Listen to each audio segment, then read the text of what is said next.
cover, though. You got to play it off all sneaky like you don't know. I got to be honest with the viewers, Oh, man. absolutely. That's all all. right, man, I'm take all it about away. the honesty. All right, here we are. So we've got Gosu DDE. He's going to be the blue Terran. Remember, guys, he just played against LoveTomomo in the last game. And all these games in StarCraft 2 typically are going to be best of 3. So it never finishes with one game. It's always going to be best of 3 just to eliminate variance. And it's kind of like the World Series or baseball. You always want to play more games than one. So we have DDE at the right here of Sandshore Mists, which is one of our new maps. We'll talk about that in a second. His opponent, LoveTomomo, won the first game with some impressive late game strategy and execution, good builds. So we'll have to see what happens this game. This is game 2. Yeah, his creep spread was insane last game. Oh yeah, it was great. He had like 25 tumors in the middle of the map, and cancerous growth is yeah, and you can see how like when there's that many tumors in a single area, it actually increases the rate at which the creep spreads. And at the end of the game there, I saw him move just one of the creep tumors forward, and it spread in like 2 seconds. I never knew filled that. the creep range. Yeah. So you learn something new about StarCraft 2 every day. The more you have, that's why some players will get like up to 6, 7 in one spot. That way, when you start to leapfrog them forward, it spreads faster. They fill the gap much quicker, and you can actually just chain take creep if you have enough, maybe 4 or 5. Well, that's something new you learn every day. Over here we have an upside down bear. Ursadak. Eyes are upside down. That's interesting. It's called a unit named Ursadak Female 2. Someone didn't finish the name. Someone didn't finish the name on the map. This map is eliminated now. We will not have this map in IPL 4. It's the Ursadak. It's female. the Ursadak female. Let's just go with that. I thought so. The male one actually has its eyes on the top of the jaw. Oh, really? I believe so. I could be wrong. Is that science? If you saw something like this in real life, you'd freak out, man. Yeah, anyways, I'm pretty sure I'd run. That's just a doodad, random critters that can be put in the map. It doesn't have really any bearing on StarCraft 2 or anything like that unless you want to kill it, which some people will then say you will be cursed with bad luck for the rest of your days. We have a space shark over here, too. This map's awesome. Yeah, this is officially my new favorite map. There's a dip in the middle of the map where this shark is swimming around the mist right now. Yeah. Airborne, Sandshore which Mist. is really cool. Haven't quite seen that yet. Both players going for pretty standard builds here. We have a Reactored Hellion opener out of DDE, which is what we saw him utilize last game. And Tomomo here is going for the quick 15 hatch into pool. Still no gas out of him yet, which is really interesting. I think he's probably gonna... Well, yeah, you're right. He hasn't gotten the gas yet. Zero gas. Might drone up pretty hard here. What does the natural of your base look like on this map? Is it something that's difficult to defend? Let's talk about this map a little bit. Because it's Sandshore Mist, not a lot of people know about it, because it's a new map we're trying to introduce for the Mapmaker tournament. The natural here, pretty easily defendable. I mean, there's another ramp that leads up to it, so it's somewhat like Shakura's Plateau in that regard. So it's a pretty easy map to get your next expansion and then defend the natural, because anytime you have ramps and choke points, it's much easier to defend. But the really interesting feature about this map is as you move on around the map and you look at the other expansions, the further you get to the middle of the map, the lower the terrain gets. So essentially, your base starts on the highest elevation of the map, then you move down one elevation to your natural, then you move down, and you continue to move downwards to the middle of the map. So essentially, you start on the highest elevation, and everything kind of goes downwards. Everything's on a decline. Yep. From your initial spawn. Are those two smiley face expansions in the corners islands?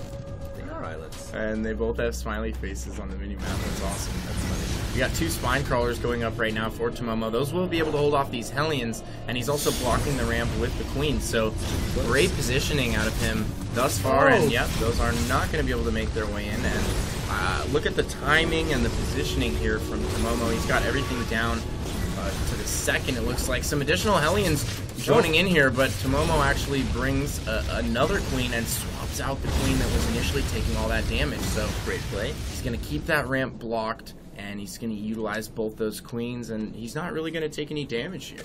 Yeah, and these spine crawlers are static defense for the Zerg. They root inside the creep, and they can attack the Hellions if they get too close. And these Hellions don't want to get too close. And there we are, the spine crawler doing some damage. But the problem right now for Tomomo is he is kind of contained. He can't get any mining on his natural, and until he gets some units or moves the spine crawlers a little bit closer, he won't be able to get any benefit really from this fast expansion. Yeah, I think DDE's doing a great job right now, kind of shutting him down. And oh wow, blocks the spine crawler from actually rooting there for a little bit. 3 drones do come out, they immediately get killed. He's actually sending drones to the natural right now, needs to be careful. 2 of those will go down. He might actually just kill this queen. He could have enough. Oh, he's gonna lose a lot of Hellions here though. Yeah, I don't think this is oh, and a transfuse timing on the transfuse right there, which heals that queen up, and now he can start to utilize that natural expansion. He can start to drone up.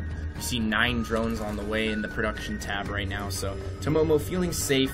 Gonna use, and he's got a macro hatch coming up as well, so he committed 0 resources there to Zerglings for defense. He pretty much spent all his money on drones and that extra macro hatch, so he's actually in a pretty good spot. Yeah, you know, I don't think he took too much damage. The only thing he really lost was mining time on the hatchery for a little bit, but then he regained control. And right now it looks like DDE, to follow that up, is just going to transition into a macro or a standard marine tank army, as he's got barracks and factories coming down. So everything looks very, very standard for him. And really for a Terran player, very important to get marines and tanks to deal with Zerg. That's really the staple of your army. Marines are very good at gunning down almost every unit, except the Baneling. And then tanks are kind of what supports the Marine in that regard. They can take out the Banelings, and they can take out all the Zerg units that clump up as well. Yeah, totally agree with you there. A couple of Marauders coming out of DDE right now, which is kind of strange. There's no roaches on the field. He's obviously going to go for some type of an early push here. Yeah. Stim just now starting. Siege mode is actually done. He only has 1 tank, however. So not really sure where he's going with this. I don't think that he's going to be able to break Tomomo with this. He could force the production of quite a few units. He might lose these 2 creep tumors. He's got to cancel the creep tumors, and I think he... no, he didn't get the cancel off. Yeah. And there goes that siege tank, and he might just press straight on in here. Gonna start sieging these spine crawlers right away, and Tomomo not ready for this. Doesn't even have Zergling speed. Is building a ton of roaches right now, but needs to be very careful. DDE, surprisingly, with this early game push, might actually be able to end things here. Tomomo has 0 units. He was not prepared for this in any way. Yeah. We do have 16 lings in production now. Is that going to be enough to hold this off? Is he going to lose the natural expansion? If he does, I don't think he can recover from a push that came this early on in the game that could potentially do that much damage. I think he can definitely make a stand with the roaches that he's got coming on the field. These are the roaches. They're very sturdy. They're hard units. They can take a lot of damage, and they're pretty good against armored units like the Marauders and the tanks as well. And they're going to come in here. They pick off the front tank. That is going to definitely keep the tanks out of range of that hatchery, which is now bleeding. And the roaches continue to barrel their way down the ramp. They are focusing that tank down. If that tank goes down, the DDE will lose his position here. He's going to be very hard-pressed to continue being aggressive. But there we have 2 bunkers coming up. And the bunkers, of course, providing fortification for the bio units on the ground. They can hop inside the bunker, they can be protected, and I guess, you know, even though he doesn't have any tanks, DDE continues to hold this aggressive front against the Zerg natural. Yeah, and now he's got a position between the Zerg 3rd and the natural, so he can send units over there to the 3rd to actually harass, or he can continue the harassment here at the natural. Stimpack just about to finish here for DDE. I think so he had a window there now. Yeah, but his army's going to be a lot more effective here in a second once he gets Stim. He has additional tanks coming. The thing about DDE, though, is he has his rally set to this point. So if Tomomo breaks this down, if he gets enough units to crush through and break down the front door here, DDE's in a lot of trouble. He doesn't have reserves back at his base. He's going to be left wide open. Yeah, and that's one of the things you kind of got to play around with. It's a check and balance, really. If you're going to rally all your forces over to the front of the Zerg base, you better hold that down. Otherwise, you know, if you lose your fortification at the front, you're going to be in a lot of trouble. Now, it looks like Tomomo gearing up for a big break here. He has quite a few Zerglings and Roaches, and he's got a Spire coming up as well, but it doesn't look like he's going to wait for the Spire as he comes down with his Lings and Roaches, but everything hopping inside the bunker. Stim is complete. All the Marines and Marauders are stimmed up inside the bunker, and it's going to be a big battle at the front here, but I think the bunkers are going to go down, and DDE is going to lose everything here, and it's exactly what you were talking about before, Pain User. If you lose this front location, you have nothing back home to defend. Yeah, he doesn't have anything back home to defend. He's scrambling to put up some bunkers right now, but he is delaying a little bit with these drops, and, you know, Tomomo doesn't have any mutas out yet. He's about to get 9 Mutalisks out, though, and I think those mutas might come out just in time to clean up these medevacs. They could head out to the front. Did he spot those medevacs on the way to the 3rd? I don't know if he saw those. They might be able to pick off some drones here.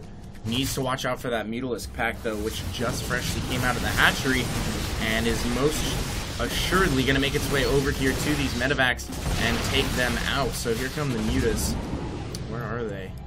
There we go. They're a little late to the party, so they're not quite there to deal with the medevacs, but he still has a chance to intercept because mutas fly faster than medevacs can propulse themselves through the air. And it looks like he's just going to drop whatever cargo he's got left inside one of the medevacs, and everything will be destroyed here on the bottom right-hand corner of Sandstorm Mists. But I want to call attention to you guys. One really interesting thing for all the veteran players of StarCraft 2 is you guys might notice this location here, which is inside the main. Terran also has that as well.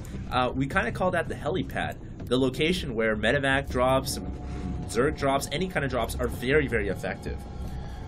You've coined 2 words. Propulse and the helipad? Propulse. Yeah. I like the helipad and propulse. I think I'm going to steal both of those. Hey. But that location on this map is actually really cool. Yeah. It gives Terran players an option to drop tanks on the low ground, and then you can ferry troops up onto the high ground into the main. And I think it makes things just a little bit more difficult for like a Zerg.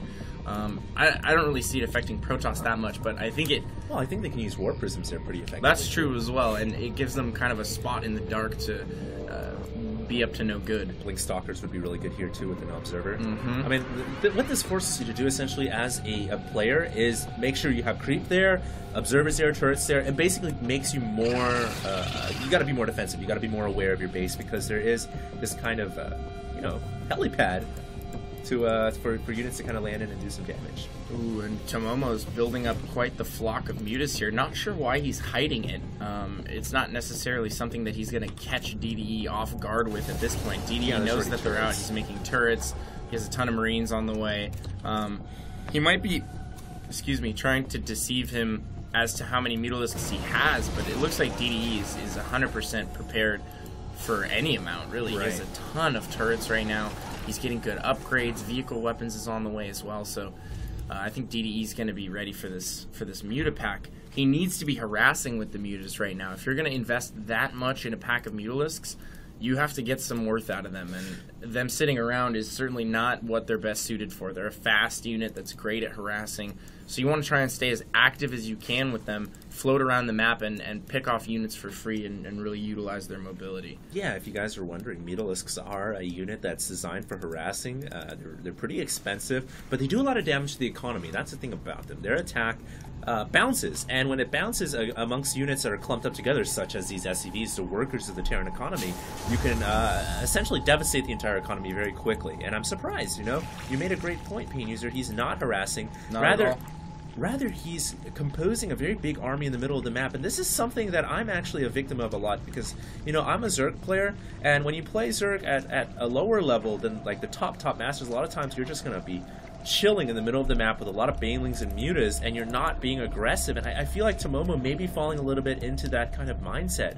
As a Zerg player, you've got to be aggressive, and I'm not quite sure why he's just chilling in the middle without doing anything. Yeah, and now he's maxed. He's at 200, so Tomomo's army is as big as it's going to get here. He could continue to add banelings if he wants. Needs to be careful here, though. His units are his units are going in a little bit wily here. If he does wander into range of the siege tanks, he could potentially lose a lot. He's trying to control the map right now, and here we go. Finally, it looks like he's going to start to try and harass here, but look how many missile turrets and Marines there are out of DDE, so that flock is going to take some serious damage, and it's going to have to pull out of the main there. And I love how many turrets and just extra Marines DDE has waiting in his main for the Mutaflock. Very Brood War-esque, how they place like a line of turrets at the bottom of your map, and this map kind of reminds me of a lot of Brood War maps, which is of course the predecessor to StarCraft 2. So Tomomo tried to run in there. He ran into a wall of turrets and just a handful of Marines. Well-placed defense by DDE. He's not going to get penetrated anytime soon. So Tomomo is going to continue flying around, but at the same time, we have a big move out of forces here from DDE. He's rolling out with everything. All tanks are unsieged. A very fragile location here, because if DDE gets flanked right now, he would be in a lot of trouble. He knows that, so he's going to siege up everything. And all of a sudden, this becomes a very hard location to attack. Yeah, and those tanks sieging up well before the fight, and it looks like he's control firing all those banelings with the tanks, and the banelings also detonating on the siege tanks right there. That's the last thing you want them to detonate on. Yeah. It takes a ton of banelings for a siege tank, and look how many units DDE has remaining after the fight. Tomomo's going to have to rebuild all of those. No! Yeah, Mutas versus Marines, not a very good engagement. Yeah. And it looks like Tomomo's actually going to lose his third here. Could potentially lose a fourth. He has a ton of Banelings morphing in, though, so he will be able to clean up these Marines once those Banelings make their way onto the field. But in the meantime, DDE is just going to be able to do as much damage as he possibly can. And it looks like that's just going to be taking out the third and then backing off for now. Yeah, that's a lot of damage to the Zerg economy. I mean, losing hatcheries is not something you want to do as Zerg. It looks like these Marines will go down eventually. Tomomo crashes through with his Banelings. Banelings are extremely effective against Marines because of their splash damage on the ground. We see Tomomo just cleaning that up very easily. Medevac will be cleared off as well, but you know, he lost a hatchery, and now he's only down to 1, 2, 3 bases. And anytime you're tied on par with the Terran in terms of bases, you're really not ahead as a Zerg. You gotta keep 1 base plus over the Terran. Yeah, you do, and that's what he has all these extra hatcheries up for. He actually is still on 3 base right now, because he had that 4th and 5th hatchery up, which have both now been cleaned up by DDE. But the important thing here is DDE really didn't get any drones. He just killed 2 hatcheries right there, which isn't the biggest deal in the world. But his second push here is looking pretty impressive indeed. He's completely replenished his tank count. He has a lot of Marines to complement that as well, and it looks like he's going to head over to the opposite third on the other side here. He's got to siege up. And he's going to siege up. It looks like the Mutas running in there for a second, but they were ahead of the army. And actually, this is a great location for the Terran player because of you have this kind of natural formation here. The Zerg has to run through one side, but all the tanks are unsieged right there. However, the Marines are in the back, and they are protected from the Banelings, but the fungal growth goes down, and the Mutas are getting devastated by the Marines. But it looks like it just very, very close battle right there. Tomomo will pull back for more ground forces, and DDE will continue to march forward. Yeah, DDE's next wave of units is really going to help this push out so much, and you see DDE already adding Vikings in. It looks like he's worried about the potential of Broodlords, which is obviously not what Tomomo favors. He's going for Ultras once again. Chitinous Plating is on the way right now, so he's going to try and get Ultras out again.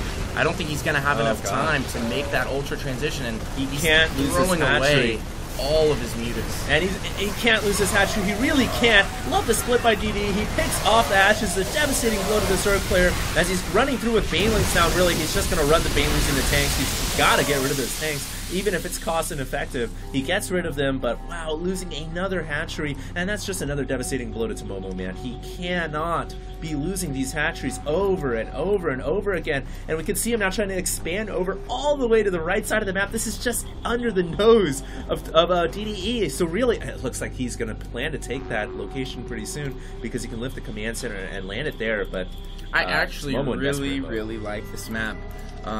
It seems like it's pretty difficult for the Zerg to take a 4th base. Yeah. You know, the Terran can just attack one way or the other, but I think there's enough distance on the map that makes it a huge commitment on the Terran's part to head one way versus the other. Right. So heading left, you know, gives the Zerg an opportunity to expand down the right side. Heading right gives Zerg an opportunity to expand down the left side. And Tomomo really taking advantage of that right now. He's actually just expanding everywhere.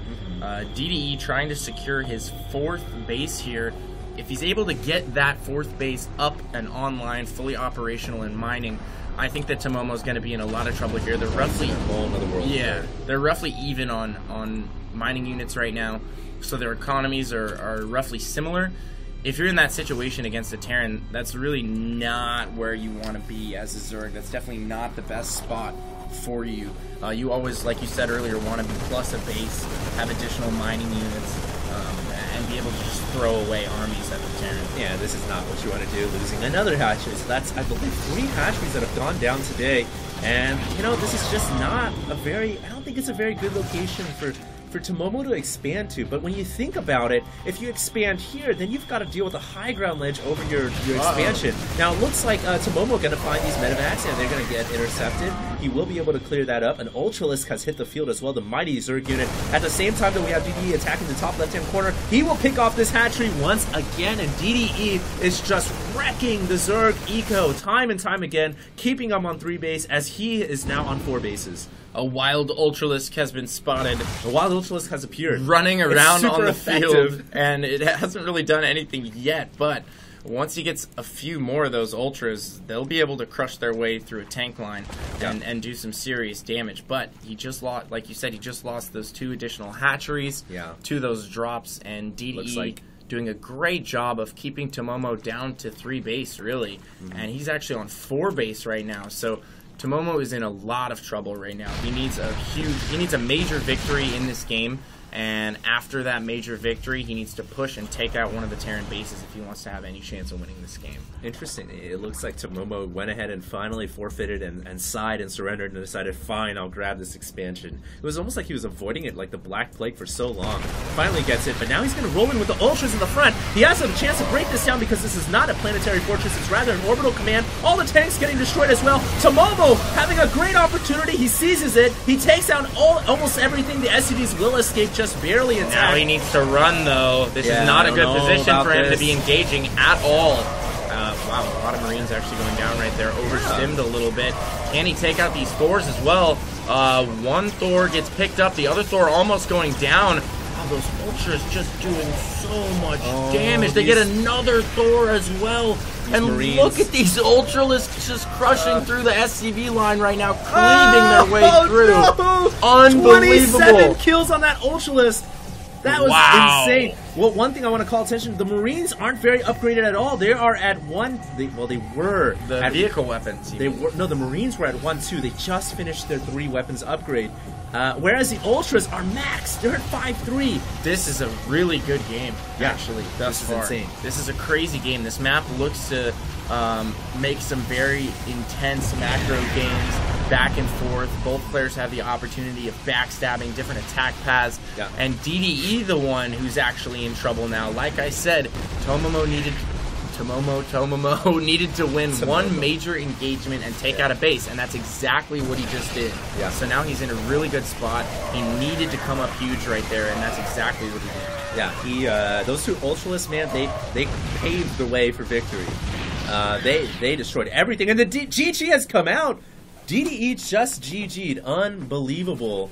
That was one of the better matches I have seen in some time. I'm surprised that DDE kind of surrendered that quickly, though. I felt like he still had a chance to stay in the game, but when we're looking at the economy one more time, he really didn't have any more minerals to mine, nor did he have gas. So we said this time and time again, StarCraft 2 is a game of economy. If you run out of it, I mean, just like real life, man, if you run out of money, you're going to be kicked to the streets. And DDE really didn't have any more money to stay afloat. So that was